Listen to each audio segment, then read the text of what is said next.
Season, and that means it's bug season. Heck, who am I kidding? It's always bug season in Texas. And that's why you need Grandeur Pest Solutions in your corner. They're locally owned and operated. They're trained, they're trustworthy, and they have a proven record as they have been in business for almost 10 years. They provide pest control against ants, bed bugs, bees, roaches, fleas, wasps, mosquitoes, rodents, spiders. If it crawls and you don't like it, they're probably going to take care of it for you. Now, they serve all of the Dallas-Fort Worth area, and they're locally owned. These two guys have been running this business since 2013, and every year they get bigger and bigger. But you know what they still do? They still have great customer service. In fact, if you get a hold of them, they're usually going to have your quote and your job ready to go within 48 hours. That's pretty good. Now, you can call them for a free estimate at 469-809-1769. You can find them online at Grandeur4, that's the number 4, shore.com. You can also find them on Facebook. Just type in Grandeur Pet Solutions, and we are so happy that they're title sponsor for Outdrink the Coverage in 2023. Media, we talk high school football, 4A, 3A, and 2A in Texas. We talk East Texas sports. We talk NFL, guy talk, movie and booze. We also talk wrestling and so much more. So like and subscribe and check us out. It was a tough loss for the Dallas Cowboys, but in my opinion, there was a lot of positivity. And in college football, a wild and wacky Saturday with Texas once again escaping by the skin of their teeth. Hello, everybody. Terry Bennett. Intern Nohe, Outdrank the Coverage, brought to you by Grandeur Pest Solutions right here on L4 Media. And how are you doing, Nohe? Did anything big happen last week? I don't know. Was there something like big event in other sports maybe that affected the Dallas-Fort Worth area? Go Rangers. Go motherfucking Rangers. That's right. I'm cussing on YouTube because I am ecstatic. Now, I said this in the pre, and we'll get to the college stuff, but my opinions on Cowboys, I am torn on if they're valid that, hey, yeah, I know there's that frustration of, hey, the Cowboys once again fell short in a big game in a weird way and all that. But I feel really good about how that game played out. Is that valid, or is it Ranger win hangover and I'm just still walking on cloud nine? In my opinion, I think it's valid. Looking back objectively, I really feel that Dallas matched up well with Philadelphia, given the conditions. It was a road game, hostile environment against a really good team. After Philadelphia punched them in the mouth to start the game, Dallas settled in and they started hitting Jake Ferguson. They started moving the ball down the field, putting the ball in Dak's hands. He ran a little bit. Yeah. The running game still is not there. They need maybe a power back, to be honest with you, for short yardage situations like they had with Zeke last year. I don't know, man. I think that's an easy thing to say, and I'm not saying it's not valid, but I also think that that's just recency of, oh, it worked like that last year. First off, I agree the running game struggled, except for that first drive in the second half. And Pollard was gashing them. Unfortunately for them, the game kind of got away where they couldn't really continue the run, but it felt like they might have found something on that drive. You know what? Let's talk Cowboys alone first, and then we'll flip over to college because we tend to – this is supposed to be a Dallas football show. And we do talk the Cowboys, but we also love to talk the NFL. And so when they beat a team 45-10, there's just not a lot to talk about. But in this game, I think this is one of those games where we need to really sit in and talk about because there's so much of the, Dak did it again. Dak didn't come up big when it mattered. Dak had his best game of the year. I mean, well, hold on. First of all, Terry, how are you doing? Oh, yes. And what are you drinking? I am drinking something good, apparently. Gatorade and vodka. It started a little earlier today. I haven't so I've been sick the last weekend. I'll be honest with you. The last time I fully drank was when you were here for that Monday night. So that's the one good thing about not drinking as much is when I do drink, it tends to hit quicker. This might have hit a little quicker today. What are you drinking, and how are you doing? I'm doing well. Cowboys lose, so I usually turn to my old trusted MD 2020. Oh, that's right. The drink for losers. Yeah, red grape wine. So cheers. It tastes about what you remember it tasting like. So yeah, it tasted like grape ass. Better over water or better over ice. Yeah, well, you know me, I'm a cold drinker. I believe anything is better over ice. I don't like hot drinks. I really don't like lukewarm drinks. But all right. And if I have some smokers sound lungs, that's just I've been sick again since this past weekend. But I really do. I think the whole Dak thing it gets overplayed every loss. I think against San Francisco, the last two games, it's valid. He has struggled in those two games. I don't think it's valid this week. I think Dak balled out. This almost was more of a resemblance of Romo back in the day where he was doing everything and then the rest of the offense he was kind of carrying. And it felt like that's what Dak was doing this week. Yeah, I mean, he was the best player on the offense outside of CD Lamb. Yeah. Uh, Dak had 300 tons. Yeah, he was guiding the offense. He was doing a really good job. I mean, look at his quarterback rating. He was 115. Yep. QBR 72. He was not the reason they lost. It was an even matchup. It could have went either way. It ended 5 yards away from a victory. There was if one bounce went the Cowboys' way, like if Schoonmaker's 4th and goal catch was called pass interference. Yeah. If Dak didn't step out of bounds on 2-point conversion. Okay, I do want to talk about that because that's been a big thing. And I don't think when you hear the detractors, it makes it sound like he's running down the sideline by himself and he just accidentally stepped out. If he cuts that angle any closer, I think it was Graham that was chasing him. He just simply pushes Dak out of bounds. As strong as Dak is, he'd have been pushed out of bounds short anyway. It wasn't just a simple, keep your foot in bounds, Dak. When you have a guy chasing you and cutting your angle out, you have to make a decision. Unfortunately, we're talking inches. And at the end of the day, that's what this was. This was the Cowboys lost a game of inches. So cliche, but so true. Yeah, and a lot of times the cliche is overused, but this time, legitimately, 3 or 4 different plays, it came down to a matter of 1 inch, 1 knee, 1 foot. Yeah. If you look at everything else, it was so evenly. I mean, Dallas outgained the Eagles 406 to 292. So good job on the Cowboys defense for allowing under 300 yards. That's very hard to do, especially on the road against an 8-1 Eagles team. They both had 10 penalties. It's a division rivalry game. There's going to be a lot of physicality. Hence the penalties. Both teams are about the same on third down, which is kind of the latest sexy metric to determine NFL success. I mean, I know it's always been there, but you kind of see it highlighted more in this day and age. It literally, you hit the nail on the head. It was a game of inches. I was impressed with the way the Cowboys played. I was impressed with how Dak was distributing the ball, not just to CD, but to Ferguson, who had 7 catches, 91 yards, and a touchdown. Tolbert even got almost 50 yards, and he got a touchdown. I would like to see more Turpin. Turpin got a touchdown and a catch.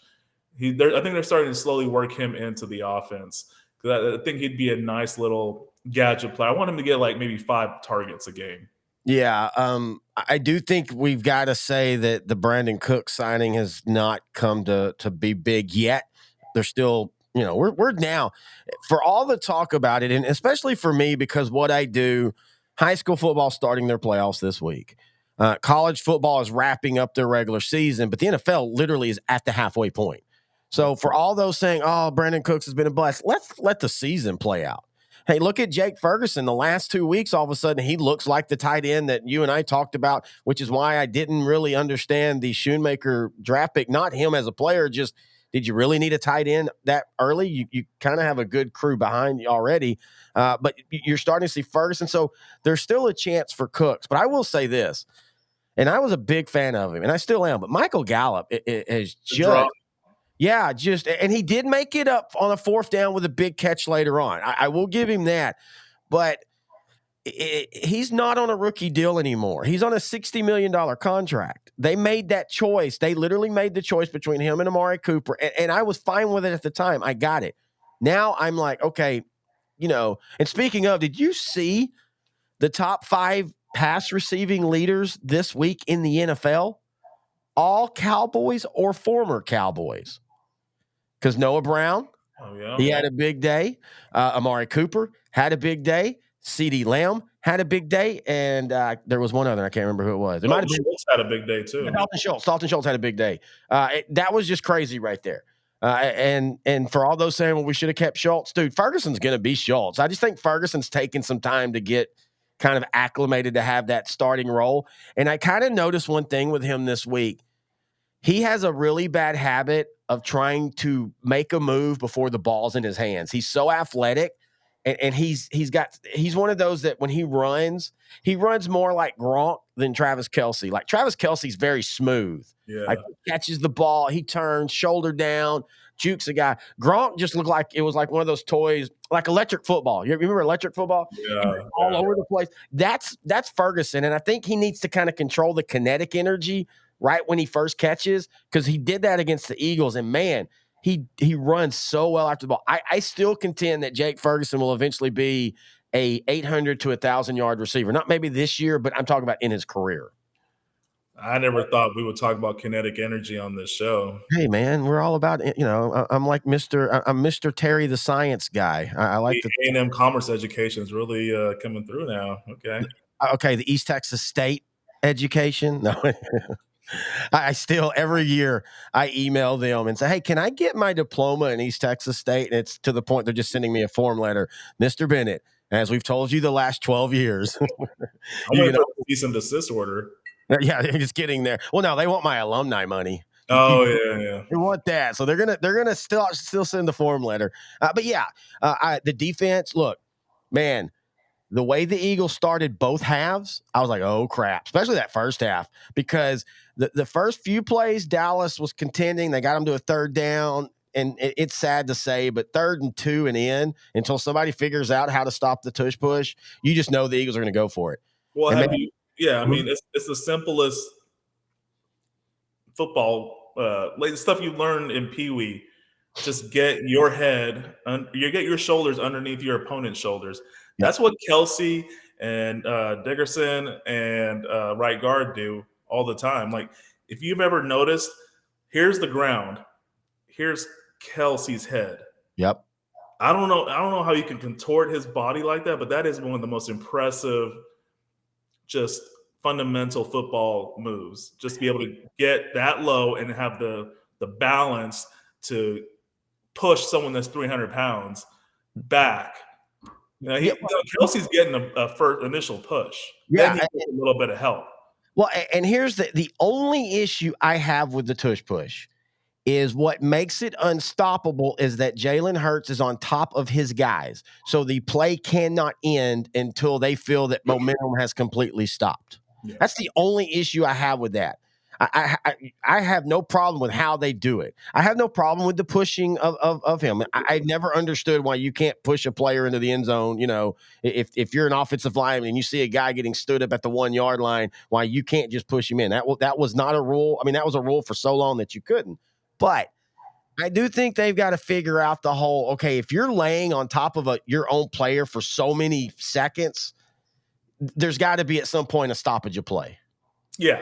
I mean, at some point, like after 2 or 3 seconds, if there's no forward momentum, call the whistle, because that can lead to some serious injuries. Well, and that's the thing. And what's going to eventually happen is you're going to see a team just use their biggest guy, and instead of having him try to go low, he'll play linebacker, and as soon as it starts, he'll just go on top of the pile.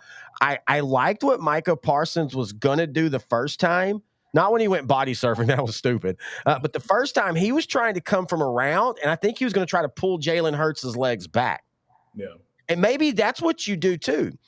Make a rule that if you're on top of a person, your own player, you can be pulled back and lose yards. Because what happens is, I get the forward momentum thing, but I think sometimes in football that gets it kind of gets used. Like, okay, so if Jalen Hurts gets the initial first down, but then he's just sitting on top of his own guy and nobody's tackled him and the play's live, somebody should be able to pull him back and get credit for pulling him back.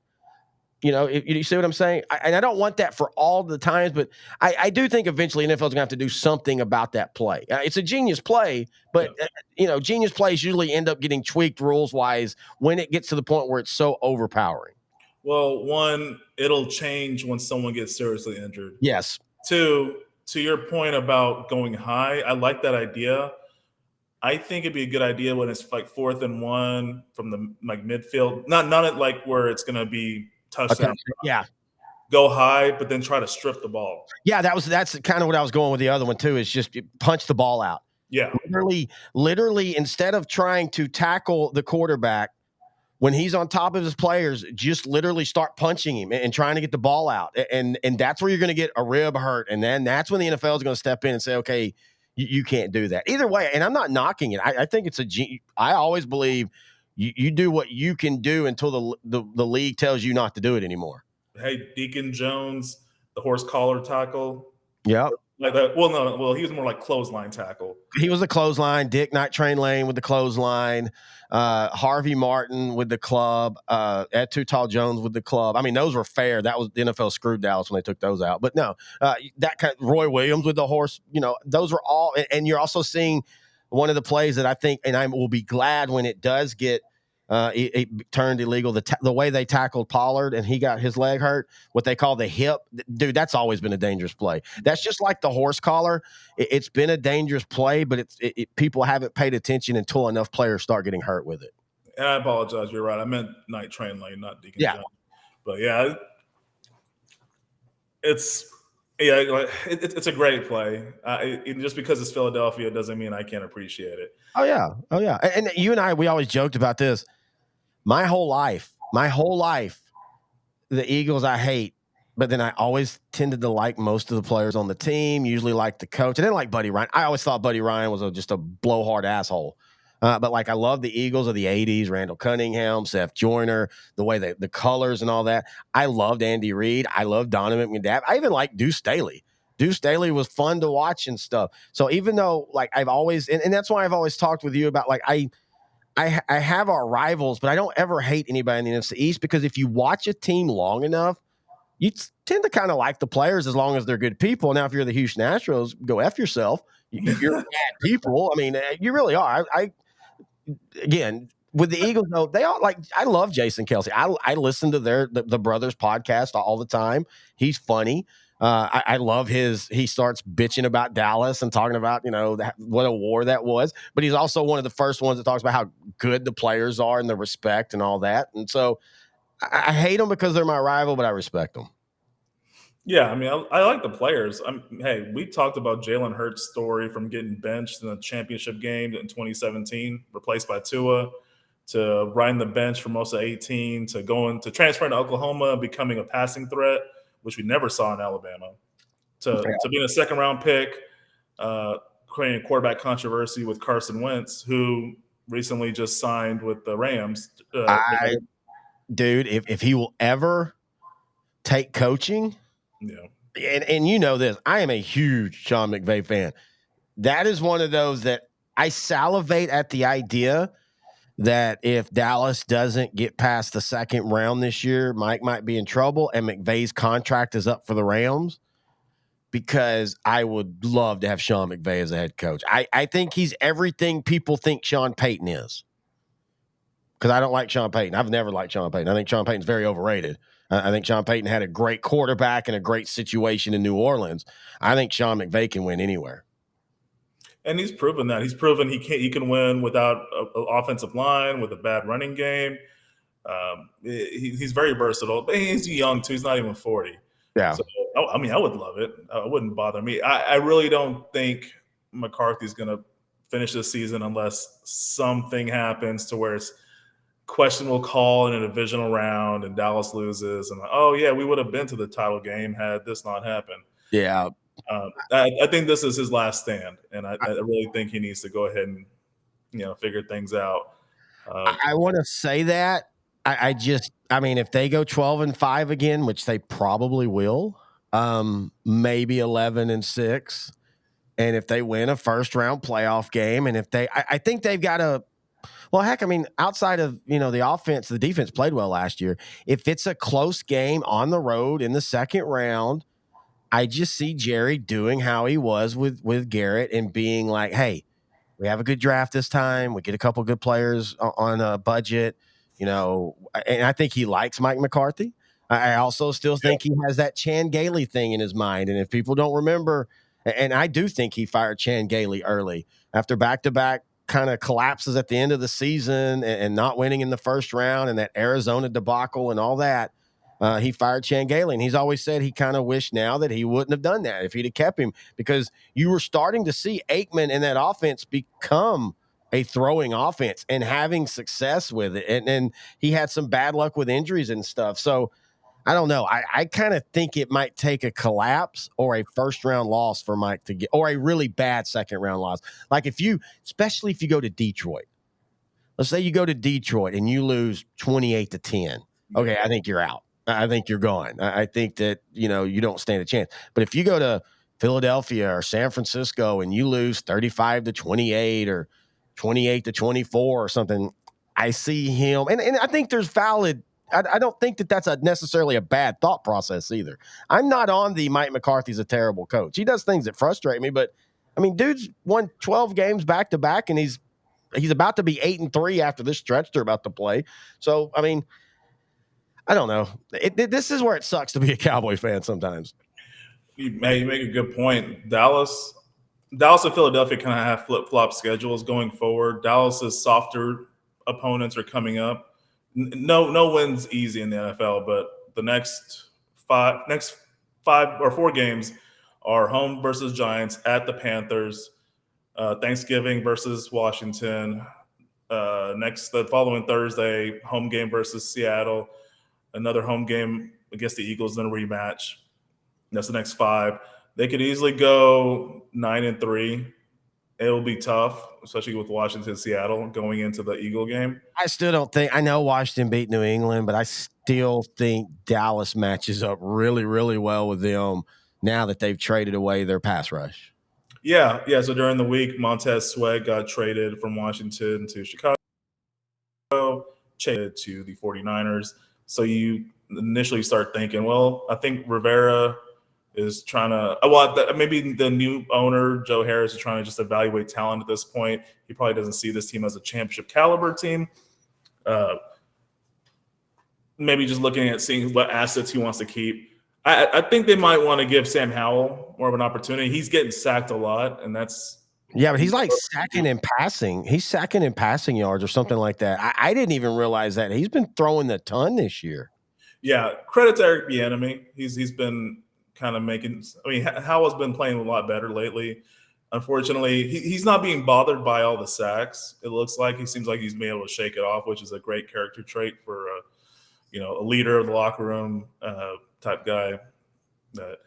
They have a lot of holes on their offense they need to fill. Going into the season, I really thought the only issue with them was quarterback, but quarterback's kind of one of their offensive strengths right now. I think they need to more focus on protecting him on the offensive line, adding another good receiver, figuring out what they want to do with the running game, because they got Gibson, they got Robinson. I don't think they're really using them to their fullest capability.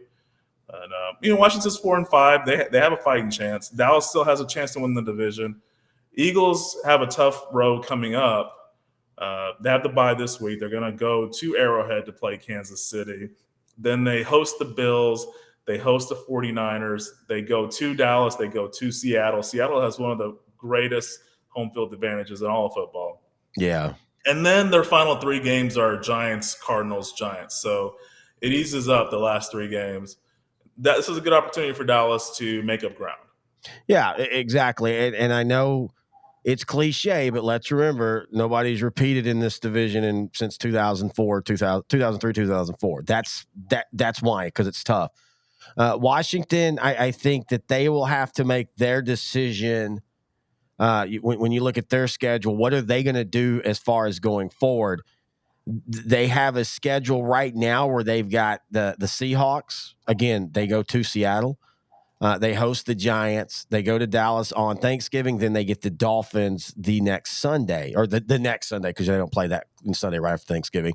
For them, if they go 2-2, it actually, that could be the worst thing for them. And I think that's exactly what they'll probably, 1-3, I think would be the best thing for them, because they need to decide if they're moving forward or if they're trying to make a playoff run just to get beat in the first round. Yeah, as of right now, they're in the 8th spot at 4-5. They're right behind our new favorite team outside of Dallas, Minnesota. Yeah, we'll talk about them here in a second. Huge fan of the Vikes now.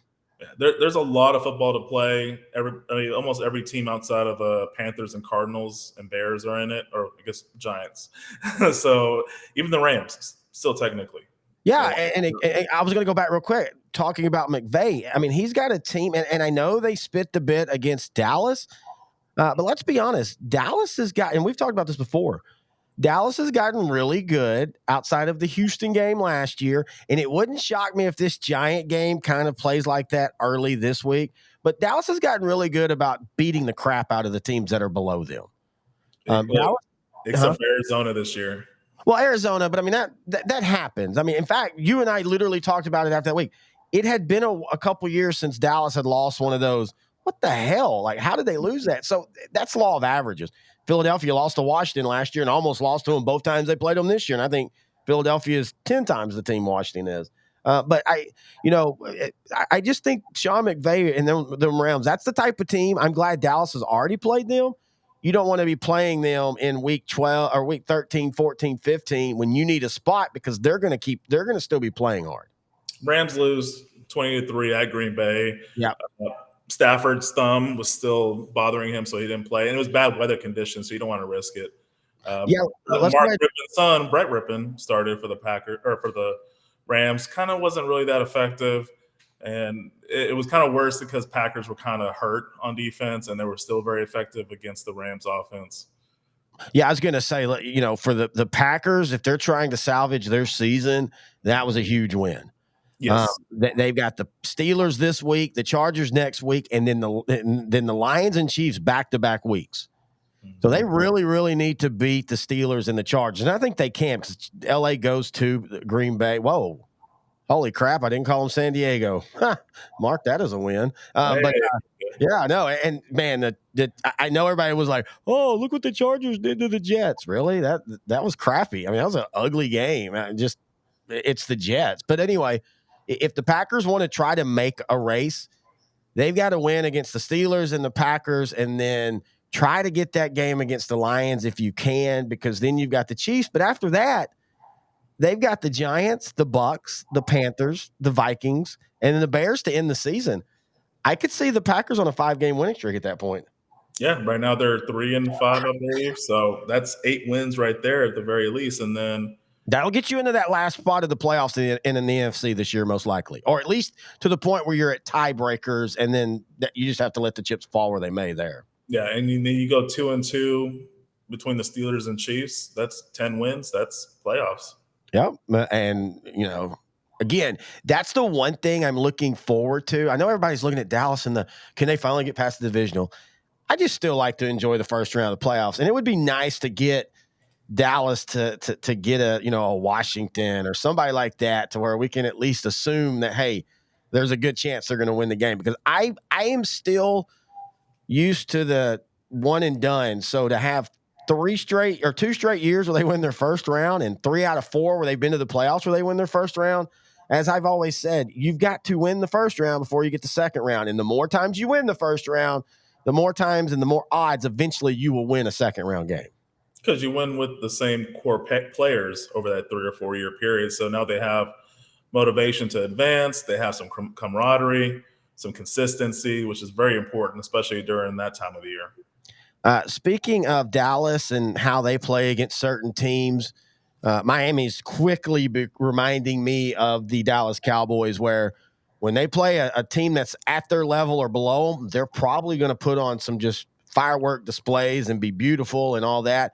But when they play a team that has the talent or schemes or both, they're struggling. They're now 0-3 on the year against teams with winning records. I do hate that this game was played in Germany. I mean, great for the NFL, but man, I'd love to have seen this game on normal clock and everything, because I do think both offenses suffered because of the game being overseas. I agree with you. I mean, it's the first game in Frankfurt, and they had a great matchup. So good for the NFL globally. But as a fan, I'd rather have seen it at Arrowhead or in Miami with the fans just pumping, like just biased fans. But you know what? It's another Kansas City win where they're relying on their defense more than on offense. Mahomes did just enough. Miami lost, but credit their defense. They shut down Travis Kelsey. He only had 3 catches, 14 yards. That's a rarity for him right now.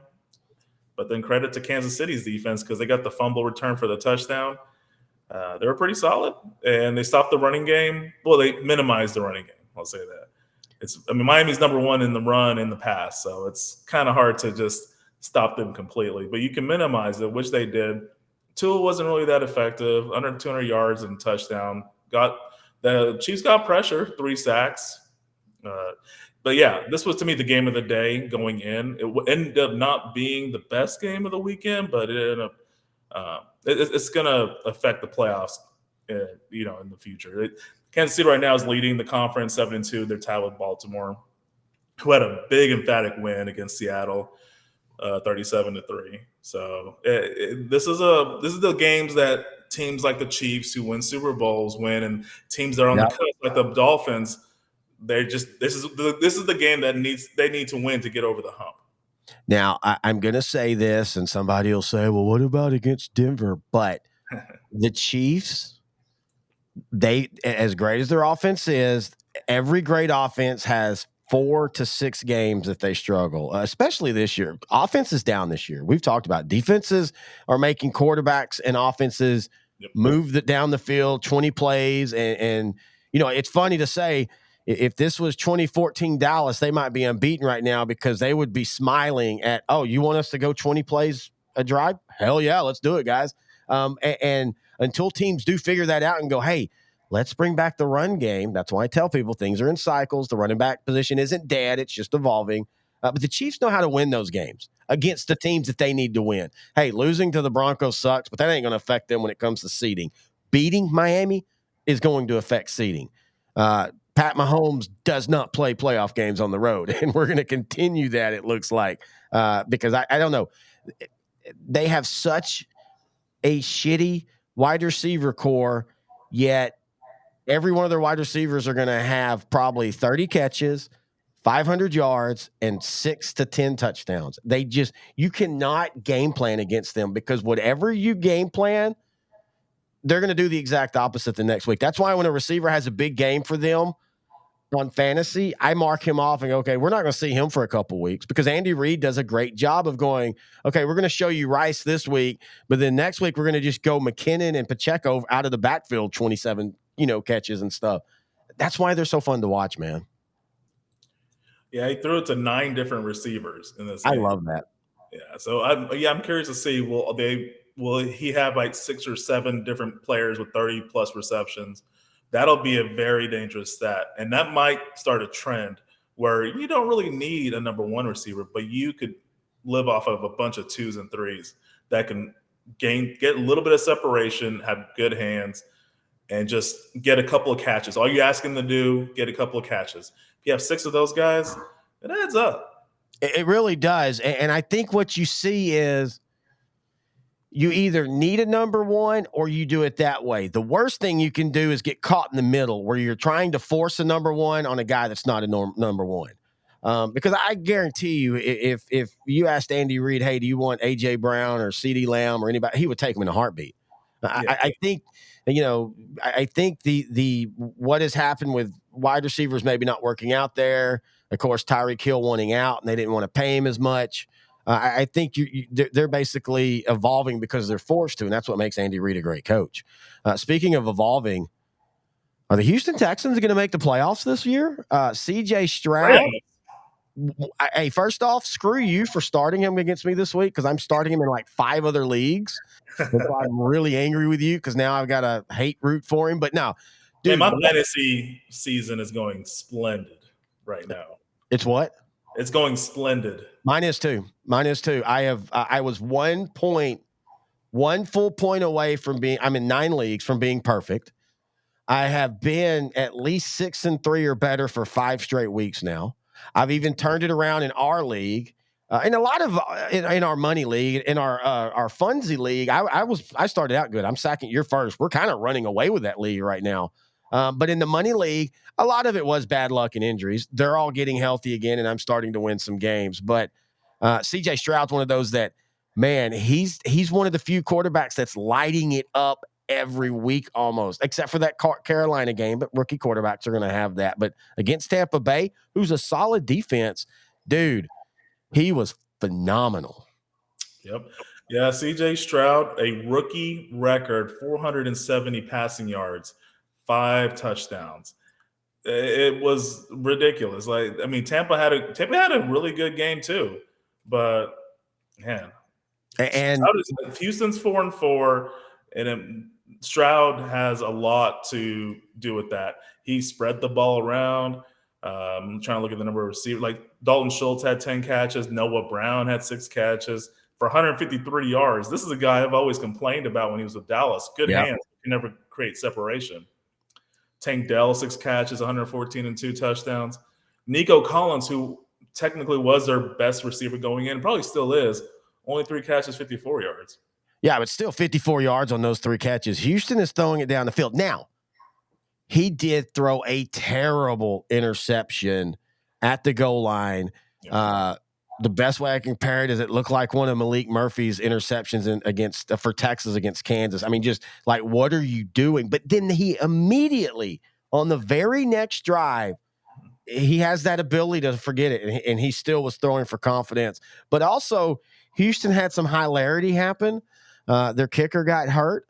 And by the way, could credit the Houston coaching staff for on that last, after they scored the game-winning touchdown with 5 seconds left and they have a 2-point lead, instead of trying to kick it with their running back or trying to run a 2-point play just because, and you got to remember, if Tampa Bay returns that, it's 2 points. They just kneeled.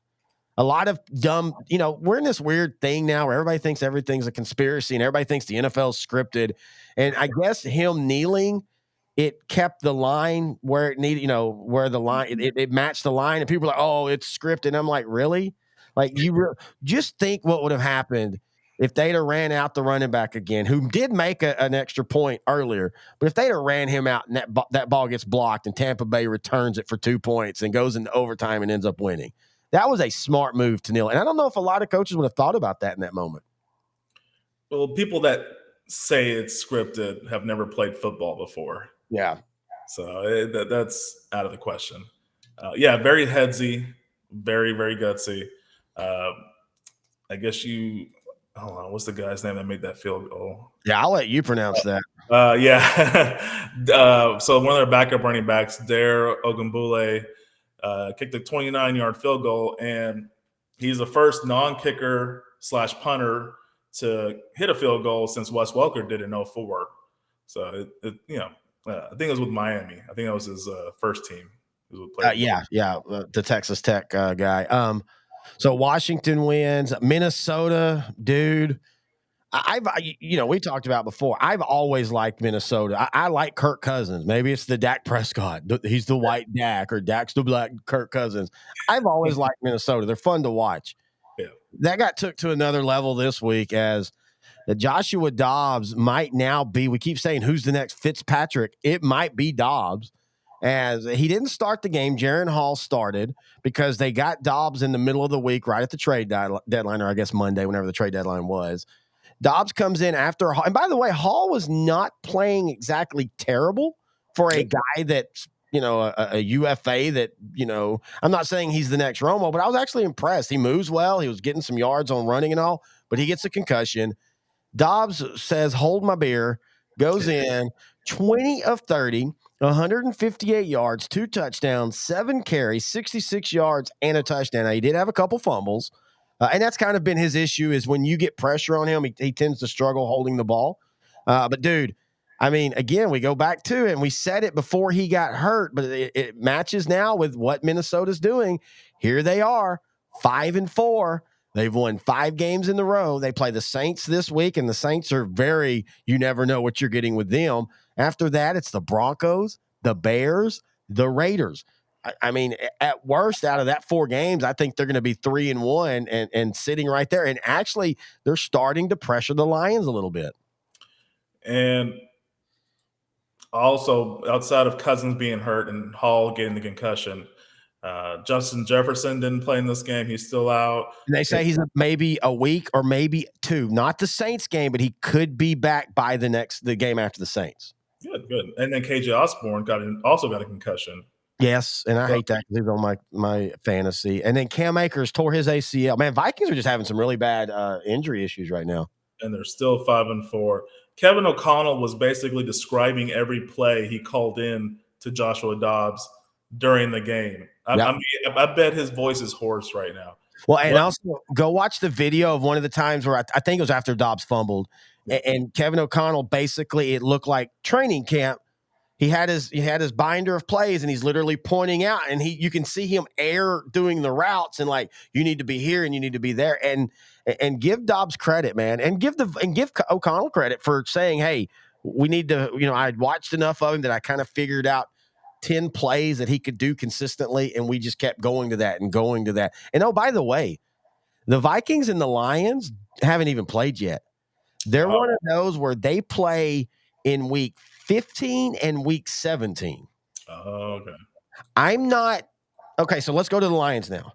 I talked to you this week, and you didn't get to watch all the games because you're at your bachelor party and all that. And so I told you, I said the Lions to me feel like the team that happens almost every year where they get hot and either they end up limping into the playoffs, or even if they're 12-5, they get beat in the first round. I don't know what it is about them. I don't know if it's the indelible image of Jared Goff in the Super Bowl, just literally becoming a baby, and Sean McVay even admitting to this day that he messed up because he got so worried about Belichick and the Patriots and all that he kind of squirreled it away. Or maybe I just don't trust this team yet, but I just am not. I could easily see the Vikings catching up to them in that division. I think that Baltimore loss kind of showed that even though they're 6-2, they're still a ways away. They're learning how to win, and they need just some more experience. That's all it is. Yeah, I'm not knocking the team. I think the team is a good team. I think the core is there. Yeah.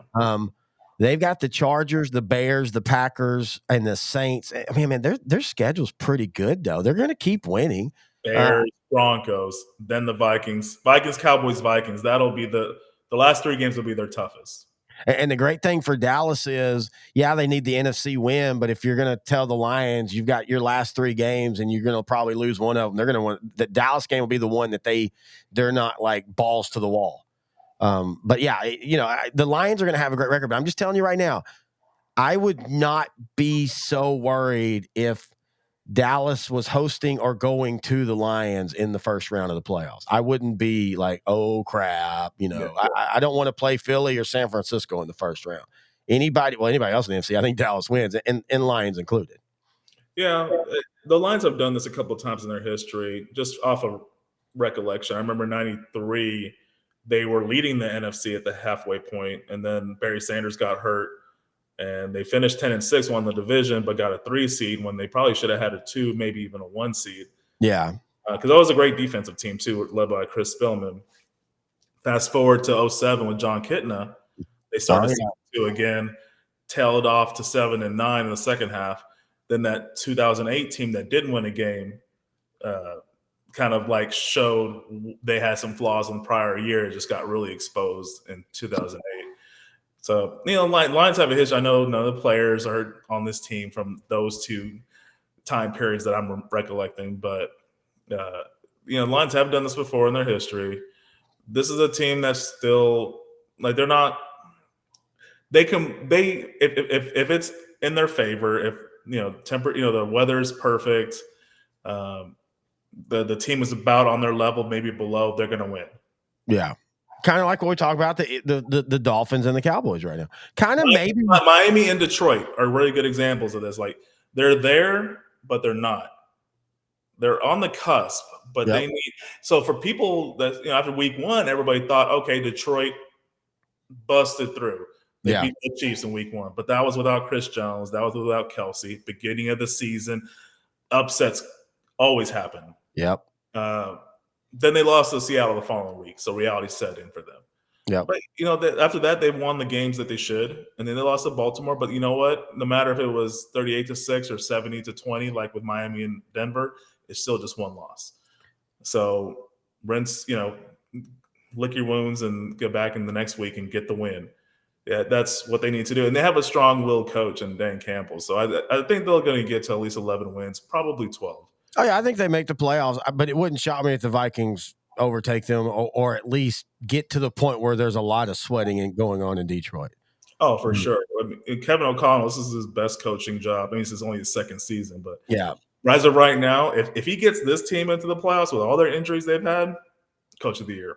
Yeah, Yeah. I totally agree with that. Speaking of starting slow, and maybe this is just what Cincinnati's going to do because this is back-to-back years where they started slow. Last year it was 0-2. This year it was 1-3, and boom, they beat Buffalo again, 24-18. And honestly, I'm going to go ahead and say it now.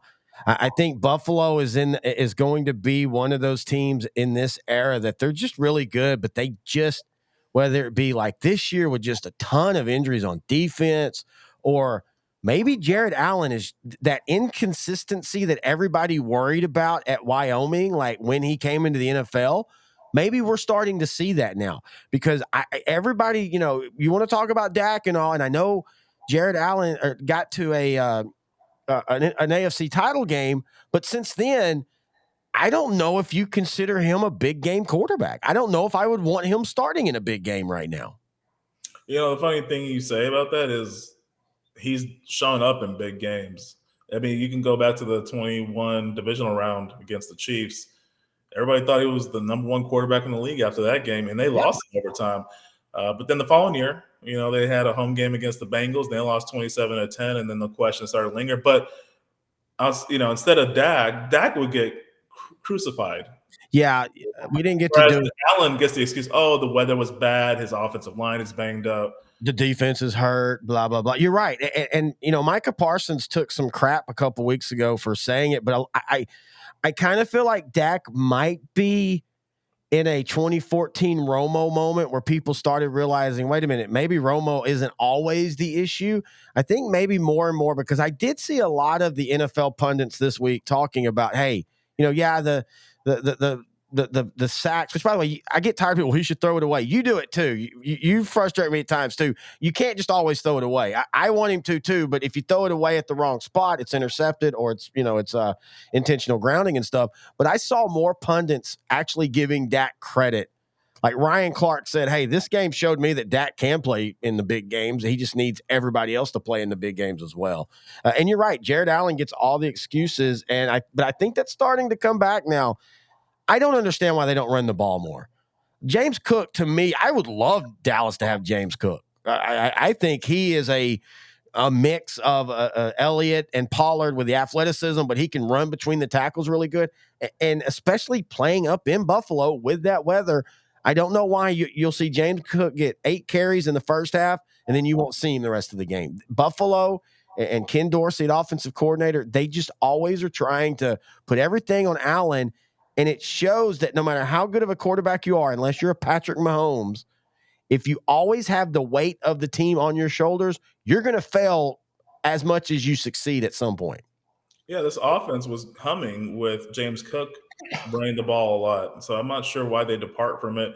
I think they'll watch him. I think they'll watch Josh Allen have a fantastic game like against I keep Miami. saying Jared. I'm sorry. I mean Josh. My bad. Oh, you're fine. They'll see him have a fantastic game against Miami and then just keep him with the ball. They just want him to have the ball the whole time. I don't know why it is. I don't know. Like I notice this a lot with former quarterbacks, like a Ken Dorsey, turn offensive coordinators. Yeah, to you and me, it's so obvious they just need more balance on offense and they'll be fine. But you can't win that way against, especially like the Cincinnati's of the world that are well coached on defense and have the game's best defensive coordinator, not named Dan Quinn. And yeah, they're always going to be limited if they're just one dimensional on offense. They're gonna be like Miami. They're gonna be like Detroit. They have the ceiling, and they just need to burst through it. Right now, Buffalo is closer than both of those teams, but uh, if it was Brian Dable as offensive coordinator, I think they would have already been in the Super Bowl. Well, they might have a chance to get him back after this year. Yeah, it looks like the Giants are going back in a tailspin, going back to reality. I'm gonna say it was fool's gold last year, but they did have a pretty soft schedule.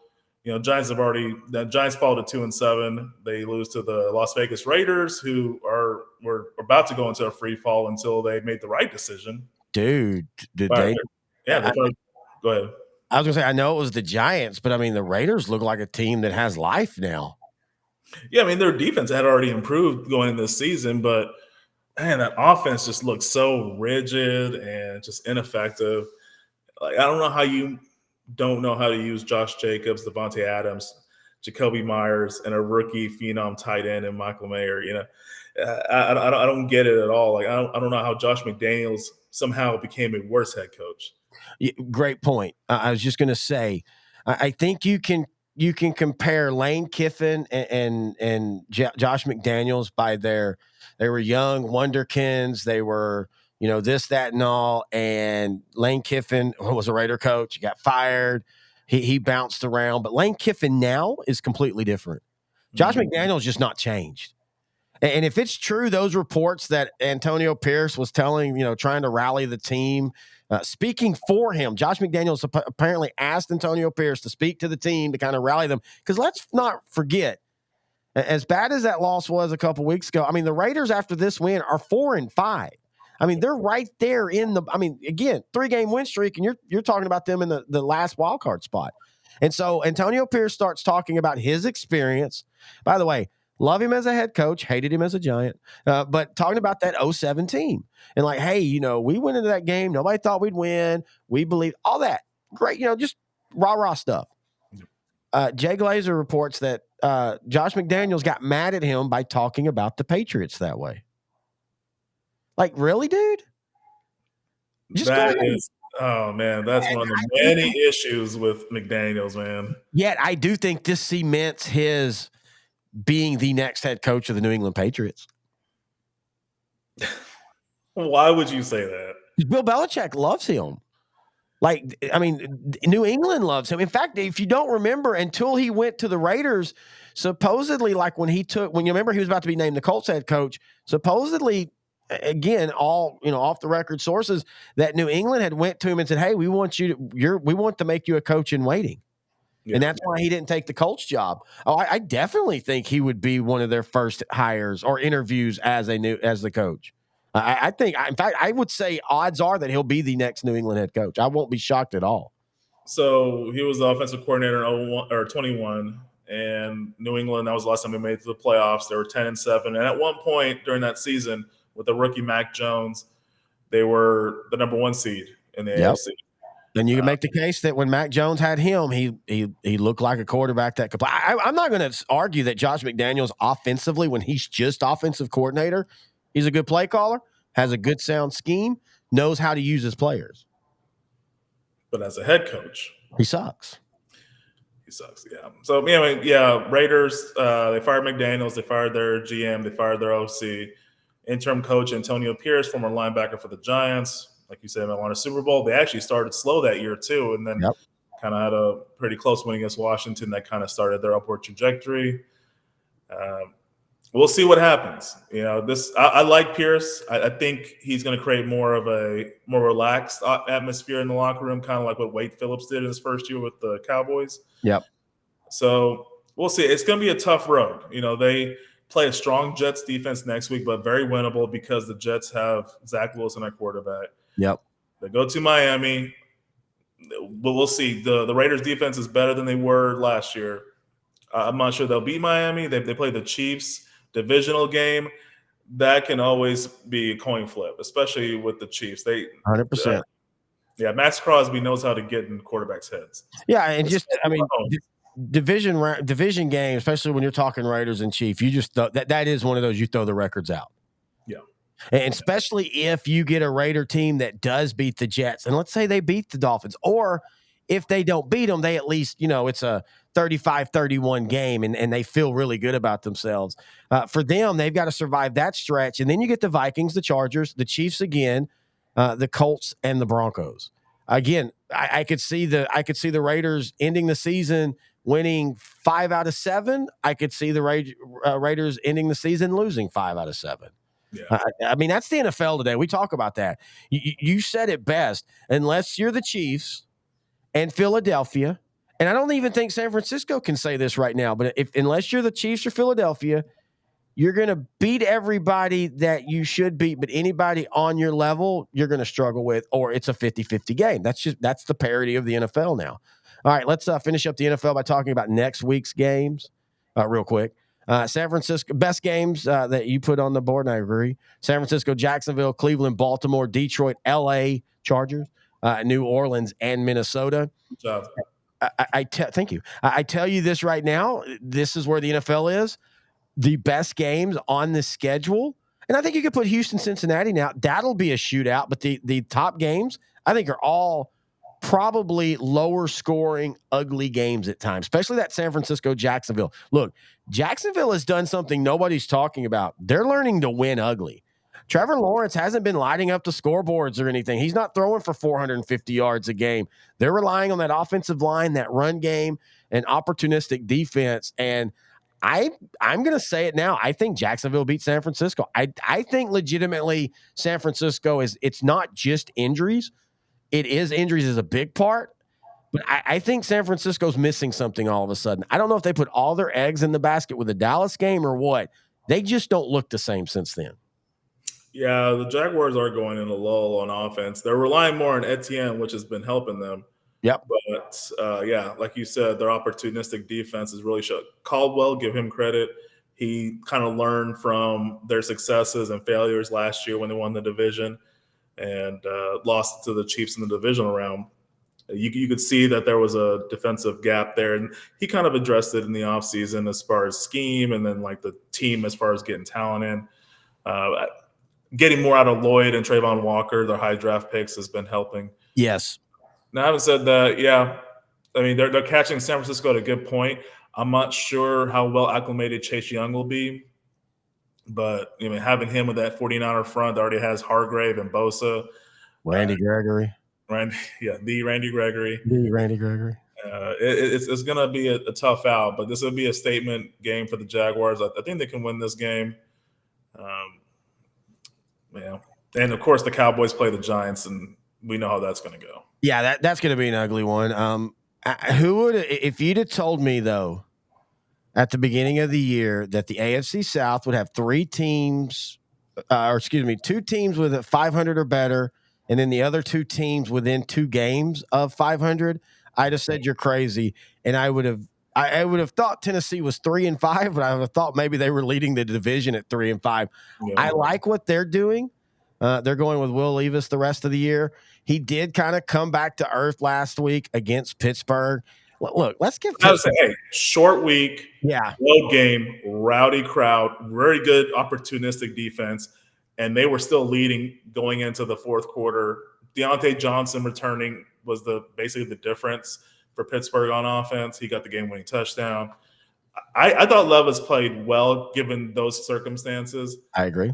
It'll just be learning pains for him, but I think they might have found their quarterback. I think they should. And the news came out this week that Mike Vrabel said he's going to let Levis start for the rest of the season. Yeah, and you might as well. Nothing against Tannehill. By the way, Tannehill, I could see him going to I don't think he's done by any stretch. I could see him going to, Tampa Bay would be a good fit for him. Or if Minnesota moves on from Cousins, that I think Tannehill would add a toughness that maybe – that's one thing. Tannehill's tough. I don't know. He's one of those guys. He just never, he reached a certain level and he's just never been able to get past it. He's the same quarterback he was 5 years ago. Yeah. And that's a solid quarterback, but you've got to put a lot around him. I was going to say, just to finish off some of the stuff that we didn't talk about, Aaron Rodgers might return this season. I think he's just saying that to keep the Jets' interest going and keep them in the playoffs. I love that he's trying. There's a big difference from being off crutches, and I'm telling you, that's a big thing. He's off crutches that early, and also that's a big difference than planting and running and movement, dude. People that come back, look at Dan Marino. He never was the same after his Achilles injury.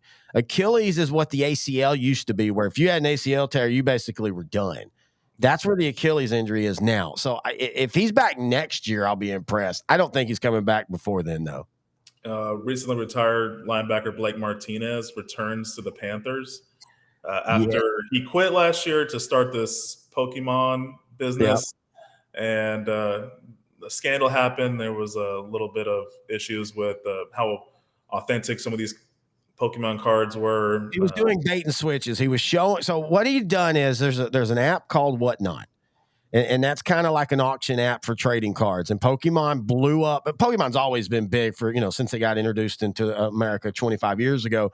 But the pandemic re-brought a lot of that back. And so he was having success on this Whatnot app, buying cards, selling, trading, and all that. But apparently he was doing some bait and switching where you think you're getting this and you're not. He was gaming the system where they were doing all these auctions or bets basically, and he had it set to where it was assured nobody would win, all that kind of stuff. He's lucky that as of right now, all he did was get kicked off the app. I mean, a lot of what he did literally is breaking the law. I just don't know if that's one of the things authorities are like, yeah, we're not going to arrest somebody over Pokemon cards. But I do wonder, this is a guy that's earned 28 million in his career. And apparently he earned a lot at that. Why is he needing to be back in football immediately? I could see coming back next year, but like he talked about needing a paycheck. So I'm beginning to wonder maybe maybe he is real legitimately. There might be some legal issues that we don't know about yet that he's about to face. Because what he did is pretty crappy. I love the story when it happened, but now I kind of think a lot less of him. Because he basically was frauding, and some of those would be frauding teenagers and stuff. Cleveland beat Arizona 27-0, but the big story is Kyler Murray is going to return and start next week for the Cardinals. So it's kind of good for Gannon to kind of evaluate if Kyler Murray is going to be part of the Arizona future going forward. Yeah, I think this was honestly brilliant. You're 1-8. I mean, unless he just completely lights the fires and they finish out on a 9-game winning streak. Even if he plays well, you're probably going to get a top 3 pick. And the thing about it is, all the knock about Murray, he is young enough that if he plays well and Arizona thinks, okay, we can go forward with him, you don't have to have a high draft pick for a quarterback. You can then take that 3rd pick and trade down and get a 9th pick, a 1st round next year, and a 2nd round this year. So the good thing for the Cardinals is they have a ton of 2024 picks. So yes, if they really want to get young and good, they can do it pretty soon. And I think it's brilliant. And if Kyler Murray's in the right head, I think I've said this before. I think the worst thing that happened to Kyler Murray was he never really lost. Now that he has faced all this adversity, I'm excited to see what he has. They have, and James Conner's supposed to come off the IR here in a few weeks. They have some young talent. I'm not saying they're going to win 6 in a row or anything, but I think Kyler Murray might end up staying in Arizona. And people thought, I think the only way if he comes out and plays bad, or if you truly think Caleb Williams is the god, and that's a discussion we'll have on the college side. All right, now it's time for the college side. What are your thoughts on Caleb Williams? Great quarterback playing on a team that doesn't have a defense. But do you think he's some transitional, No. I really think Drake May is probably more on that line. Thank you. Quarterback from North Carolina. And I he's love going to be in the 2024 draft. Yeah. Yes. Penix Jr., I like his size. I love his accuracy. He has that grit too, dude. He has that grit. Like, you feel good if you're down 6 with 2 minutes left. You feel good with him at quarterback. Yeah, they're one of the 7 undefeated teams. 2 of them are James Madison and Liberty. So really just 5. The top 5 are undefeated right now in college football. Washington can still get into the playoffs pretty simply just by running the table. Not simple, but it's there for the taking. But yeah, Penix Jr., Drake May, I think they're better pro prospects, in my opinion, than Caleb Williams. I think Caleb Williams has the potential to be great. I'm not saying that, but I just think I think first off, we're just in a hyperbolic era. I mean, we've always been hyperbolic, but because of social media, we share it. Yeah. I admit some of it's boomer. I'm not boomer, but my age. You read all the articles today, like you'll read something like somebody said, I saw I'm just using the name. I saw Sarah Michelle Gellar in a dress and I died. Like that's something you used to not. That was like journalism 101. You don't go hyperbolic. Well, because now we're doing it through social media. People do it, and I think that's what happens with Caleb Williams. He's a great quarterback. I think he will have a really good NFL career. I think he could very well have a Hall of Fame career. But when I watch him, I don't see anything different that makes me think that, oh my God, he's changing the position. I don't know if we'll ever see a quarterback like that. I think we've got to the point where this is kind of where quarterbacks are. I don't know what else. I mean, unless a quarterback can start, literally throwing the ball left and right-handed. Oh man, that'd be awesome. You don't know which way he's going to drop back. That'd be freaking cool. Okay, I'm going to go find a hooker. I'm going to have a boy. I'm going to raise him to do that. I'll be right back. I'm just using an excuse to find a hooker, to be honest with you. I like him, and I just think that gets, because Tua was the same way. When Tua was, oh my God, Tua is going, and I know in sports rehab we have the Miami fan, and he gives me a hard time when I pointed out 3 years ago or 2 years ago when he was struggling. But you see it now. Tua at times has great games, but Tua still has games where he looks like, hey, if you didn't have all that talent around you, how good would you actually be as a quarterback? Basically, Miami's offensive talent is similar to what he had at Alabama, but Alabama changed their offense because of Tua's accuracy. Yep. So that's why people thought he was transcendent and ahead of his time, and a must. Like Tank for Tua was the chant at some of these football games. Yeah, no, exactly, 100%. All right, so what is your thoughts on Michigan? Is this a big deal? We better start with that scandal if you want to talk about Michigan. That's what I'm talking about. What are your thoughts about this whole sign thing? Because I think it's kind of, I don't know. It just feels like the Big Ten is just a little mad that Michigan's good. I don't understand all the hullabaloo about it. I think they feel Michigan's getting in the way of Ohio State, who they feel has a better chance of winning a championship than Michigan does. And I think that's weird, because I think that Michigan legitimately has the best roster, top to bottom, maybe in the nation.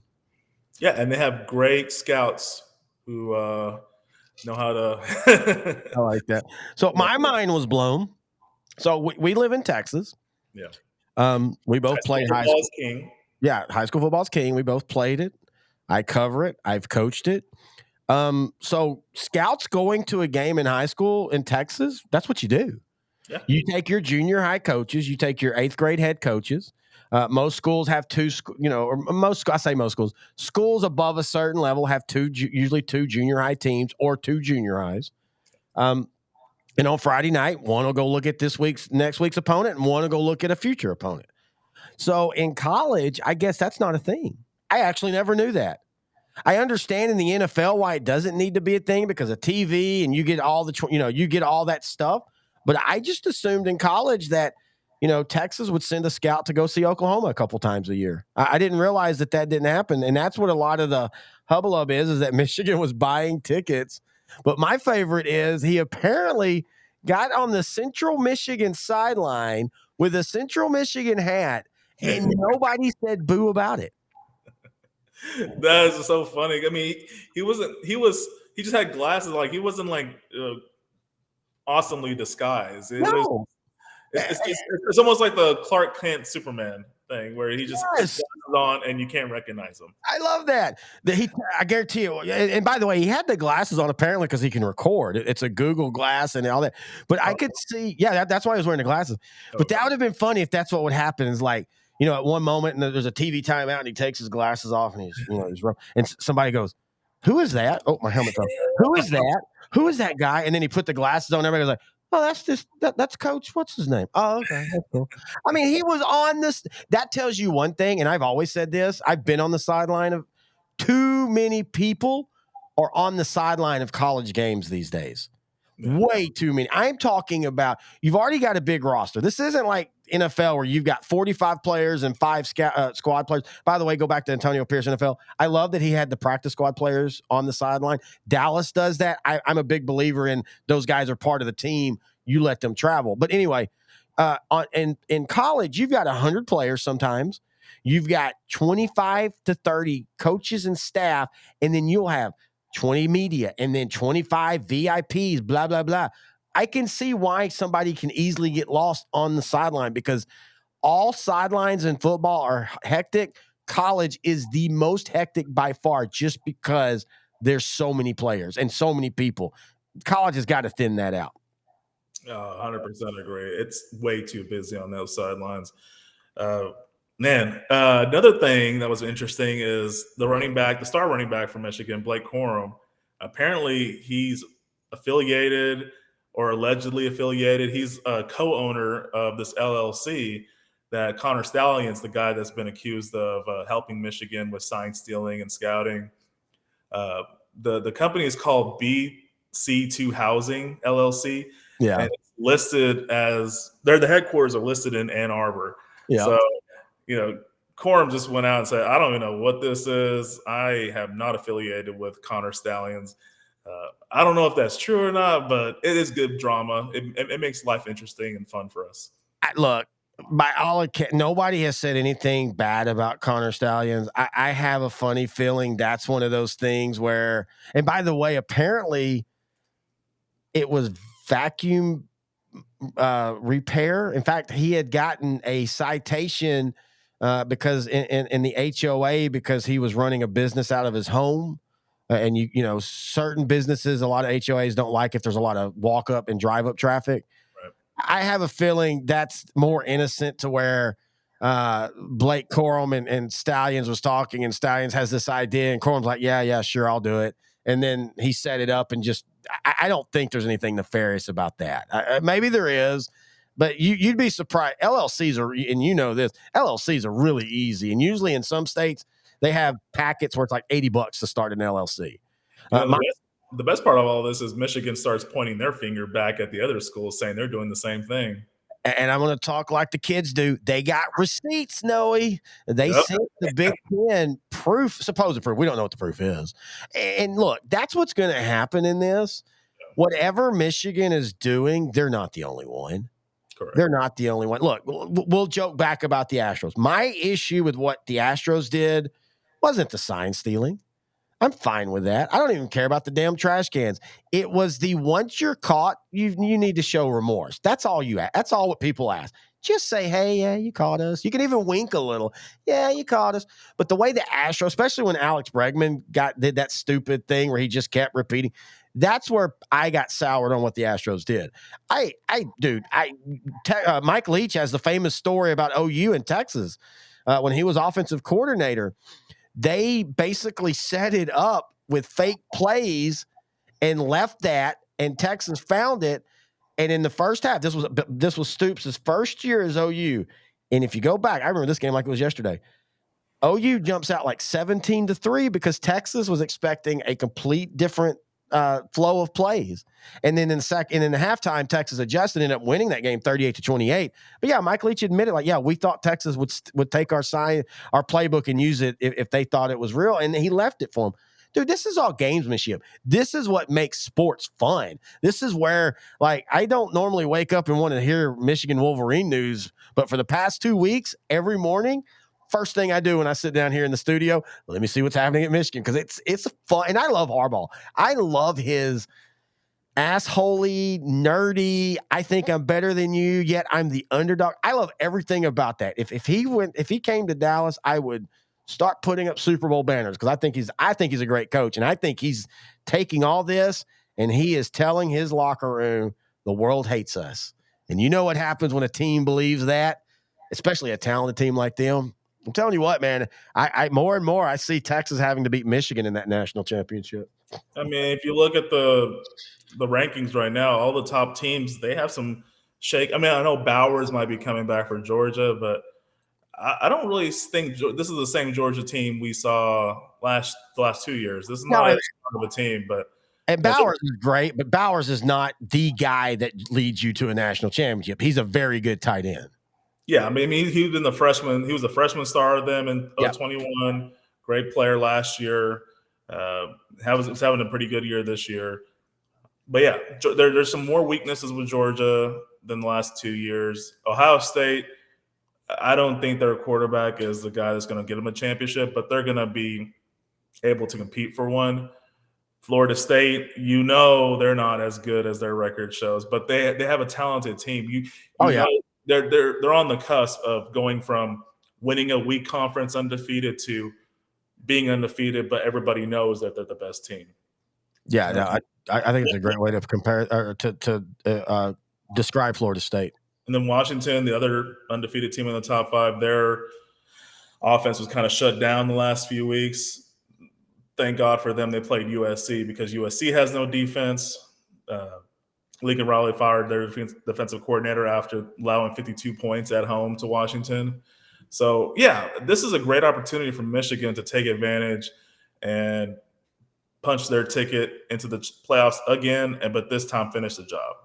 Do you think there's a world where Lincoln Riley is on a hot seat? I don't know if it's yet, but I think he has to figure out maybe, and I'm not joking when I say this, maybe he can get a nil high enough that maybe you talk Caleb Williams into running it back. Because I think if you lose him, if you lose him and you go 11-1 and you win a playoff game or even losing the playoffs, you have a good build season. Yeah. But if you lose him after going 8-4, I don't know what they have at freshman. I don't know. I feel like all of a sudden Lincoln Riley's become the Chip Kelly of what he did at Philadelphia, where everybody thought he was this wonderkin, and now we're starting to realize, he's a great offensive coordinator, but maybe that's it. Maybe that's his ceiling. Now, he's doing well at UCLA. They lost this weekend. Yeah. Well, they lost this weekend, but it's to a certain. I don't think he'll be fired this year. But I mean, they're 7-3 now. They're gonna probably get another couple wins, get to 9 wins. They'll be fine. But what if they do after? What if they lose? Let's say that I don't know who they're playing right now. And I'm going to pull it up. Well, I guess I could pull it up through this side. I'm just asking, what if they collapse? Because it kind of feels like that's a team that, as long as they were winning and all that, I could. But now that they've not only losing but losing spectacularly with a terrible defense. Send PetSmart a store, but I just kind of feel like I could see them. So they've got.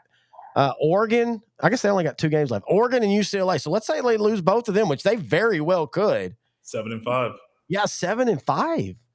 I mean, I don't know if you're firing him this year, but I think that all of a sudden what people thought might be a dynasty, it might be, and USC is kind of where Texas is, where they're trying to figure it out as far as how do they finally move forward. Speaking of Texas, that was a win.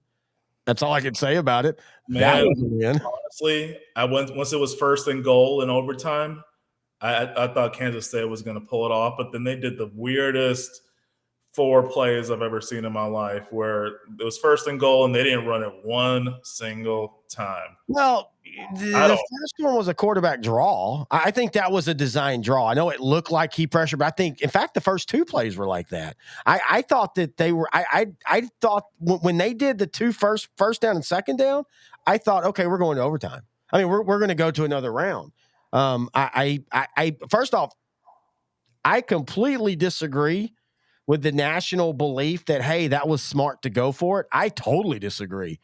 Texas's offense had gotten just each drive worse and more. And I love Malik Murphy. And you saw what Malik Murphy can do at the beginning of the game, but he started spitting the bit. Yeah. I think if you're Kansas State, you kick that field goal and you take it into the next overtime, because Texas literally went 3 and out with their drive and looked bad.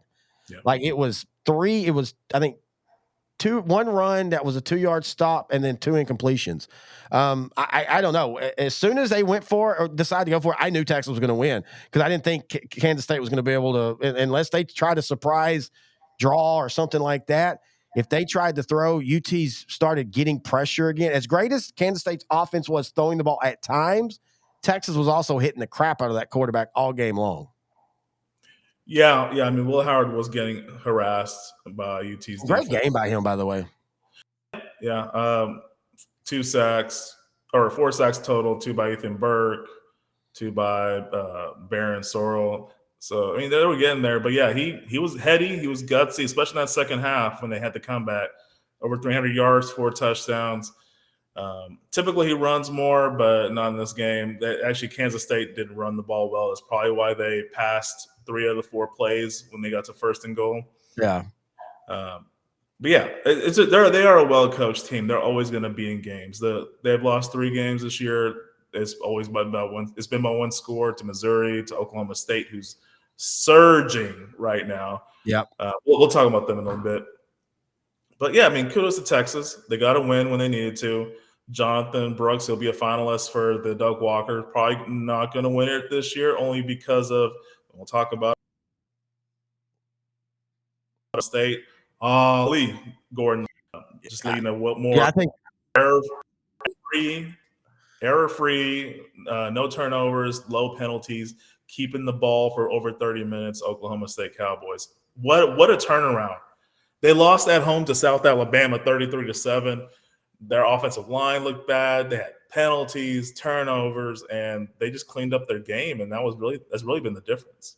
Yeah, but one of the things that I, as a Texas fan, I feel comfortable with is Texas has stopped the run well this year. That's not been their issue, so I think they match up well against Oklahoma State. Yeah. I think for Texas, though, their kryptonite is they don't have a killer instinct. They don't have, this is the Oklahoma came back on them in the second half.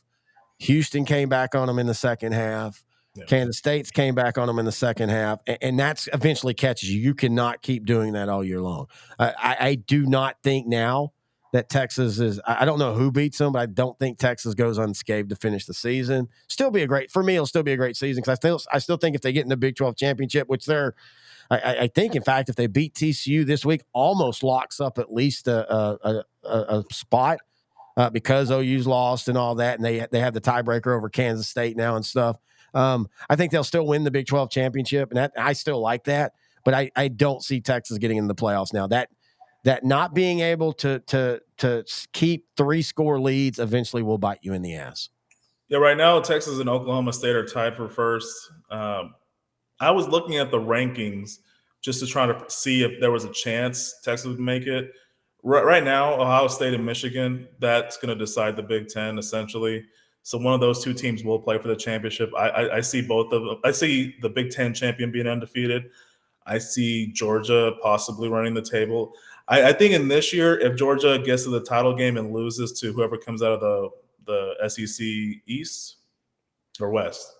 West, yeah, whoever comes out of SEC West, it could be a situation where they will not be in the running to play for the top 4. Maybe just because of one of the last 2 titles, voters might be swayed to just. You're forgetting a big thing right there, though. If Alabama runs the table and beats Georgia in the SEC, Alabama gets the SEC spot. And I think if Alabama does, that would be a good thing for Texas. Yeah, it would because what Oklahoma losing 2 of the last 3 weeks, or I guess back-to-back weeks, it's funny, but it actually hurts Texas because that was a good quality loss with OU being because the idea is okay, OU beats you then, y'all both go unbeaten till the Big 12 championship game, and then you beat them, you get that spot. That's going to hurt. I think they have one path in. Washington or Florida State have to lose, and Texas has to win out. That gets them in. Yeah, if Florida State loses, they're out. If Washington loses, they're out. Even if Oregon is the one that ends up being the Pac-12 champion, they won't be in. This has been one of their best seasons for that conference in recent memory. So having them at 5-6 right now in the current playoff rankings is kudos to how the quality of that division this year. But Florida State, if they finish undefeated, win the Pac or ACC, they're in. Okay, you say that. What if it comes down to 1-loss Alabama who beats Georgia or Florida State who's unbeaten? I think Alabama gets in. I think Florida State gets in. I don't think they value the ACC enough. I think Clemson, for some reason, I mean, deservedly, they won national championships, but Clemson got that bump because they were Clemson in the moment. And by the way, everybody wanting to poo-poo on them, they're not that far off. They beat Notre Dame. For some reason, Dabo Swinney's just lost the quarterback touch. He's got to figure that out. And he's got to also figure out the kneel and the transfer. He can be against it all he wants, but he's going to have to embrace it. Just like Saban said finally, after bitching about the spread and the up-tempo game, he finally realized I just got to go to it. But I don't know if Florida State gets that, because what is Florida State's big victory? Like, what do they hang their hat on? Beginning of the season, I think they beat LSU to start the Yeah, season. but I mean, LSU just got beat by. I know they're still ranked 19, but I mean, LSU now has 2 losses. Probably will have another one. I mean, that's a good win, but is that win, just to compare? Is that win any better than Oklahoma's win over Texas if Oklahoma was still a 1 loss? I mean, I don't know if that's that big of a win anymore. I Their mean, it only is. other big wins were well. Now it's a bigger win because Boston College has been on a roll. Boston College is now 6-3, and so that's looking like a better win. But the win against Duke was also a big victory at the time because they were ranked. But yeah, I mean, they don't really have anything really else outside of that. Yeah. So yeah, their weak schedule is going to hurt. But if they're undefeated in a Power 5 conference, they're going to be in. I don't know. If Alabama's sitting there with 1 loss, I think if it's Texas, you're right, just because even if Texas runs the table, they're going to be quality teams, but they're still hanging their hat on the Alabama win, and that's really the only, like, oh my God win. But I mean, again, I would say if Texas runs the table, they have a chance, but they won't get over an unbeaten. I think Alabama will, because Alabama will have beaten the number 1 team in the nation if they do that. If Alabama runs the table and Georgia wins out, and Georgia might not, but if they do, I don't, there is nothing in me that thinks the panel takes an unbeaten Florida State. If it's the last spot, I think Alabama gets in easy. I don't even think it's a decision. I think it would be hilarious going on social media if no SEC team makes the college football playoffs. Oh man, that's actually a really good point. And again, I don't think they would allow it to happen, but I do think people are now understanding that at least the last couple of years, this isn't, and I still think if you really go back and look over the last 15 years, some of this SEC love's a little overrated, not the top teams, but the middle and bottom. I think this year it's a little bit more like people are going, okay, yeah, Missouri was ranked 12th, but they're okay. I mean, they're good. I'm not saying Missouri's not good, but I don't know if Missouri's the 12th ranked team in the country. But I also think that shows you where we're at in college football, that after about number 10, everybody else is just a crapshoot. Yeah. Parity has hit college football at this point. Yeah. All right, let's see. Let's see. Well, Bedlam this weekend, Oklahoma State continues their roll. They beat Oklahoma 27-24. Ollie Gordon, the second, I think, is the Doak Walker favorite. He had 33 carries, 130 yards, a couple touchdowns. This wasn't it's not like Oklahoma played terrible. It's just Oklahoma State's just they figured out what they need to do to win, and they are not intimidated by these close games. No, I totally agree with you too. As far as that, and this was a game that Oklahoma State jumped out big, and then OU reined them in, and Oklahoma State went like almost 2 full quarters without scoring. Yeah. And Ollie Gordon, you saw, by the way, if people don't know, he played at Euless Trinity. I like what Oklahoma State did, but they're still the remnants of that team that lost to South Alabama is still there. Oh, yeah. OU, look, Grant, my co-host at high school, said it best. OU just knows how to get up and play Texas. That's just what it is. Right now, OU consistently over the last 20 years is the big brother to Texas. UT fans can, but it is. I mean, that's why out of the last 20 years, I think they've won 13 or 14. And so, against everybody else, Oklahoma's a very okay team. And with as UT is kind of scared of them, OSU isn't. OSU's always understood their role as the little brother, meaning, hey, we'll take our lumps, but we're going to beat you at the most inopportune times for you, like this year, like 2001, when it looked like OU was about to coast into the Big 12 championship and win a national championship, and they get beat. So I'm fine with that, but I don't know if Ollie Gordon's I think Jonathan Brooks and him are like 1A and 1B right now for the Doak Walker. Yeah, it could be, but just looking at how they're streaking right now, Brooks has been solid the whole season, so he has that to his advantage. But yeah, it could go either way. But Ollie Gordon II's having the momentum. It just like I could see both of them being Heisman Trophy finalists. I really don't see any other college player right now shining more than those two guys. I know right now it's been more of a quarterback-driven award, but this could be the year where like a Marvin Harrison Jr. and both Oh, he's so fun, backs, dude. yeah, it could be a little bit of a shift this year. I just like Drake May, great NFL prospect. Caleb Williams, he'll be a great NFL player. Um, I just Penix Jr.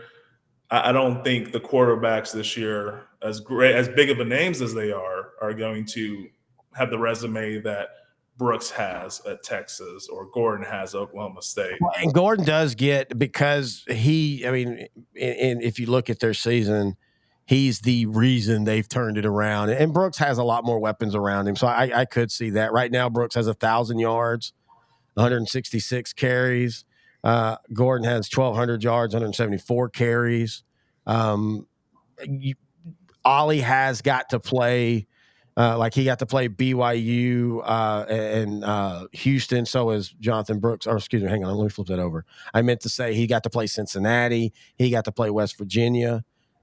Texas, I think's had a little bit tougher as far as the run defense. I'm fine with either one of them as far as that, and they're both young. That's the great thing. That Ollie's at least around for one more year. And honestly, in today, the way the running back market is, you're probably better playing your senior year and getting $1 million in nil that you can just put back and then going pro instead of like before cutting off and going pro your junior year. All right, let's wrap up with big games from this week that's about to be played. Of course, I think the biggest one, Ole Miss and Georgia. I hate that Michigan and Penn State's not at night. That should be been a Penn State whiteout game. It's going to be at 11 a.m. I mean, I like that because Grant and I are going to be driving from Houston, and we're going to get up. We're literally getting up at 5 a.m. so that we can be back in DFW so we can, because we both want to watch that game. But is that it, what is the second round high school playoffs? No, first round. First round starts this week. Yep. Okay. We're going to be down watching Belleville and West Orange Stark. But I'm excited about those games. I'm excited about Ole Miss and Georgia. I'm excited about Michigan and Penn State. Utah without Cam Rising, Tennessee and Missouri. I think Tennessee ends up winning that one. Other than that, I think that's the big ones for me. I think Oregon's going to boat race USC. I think Florida will boat race Miami, though Miami's still talented enough.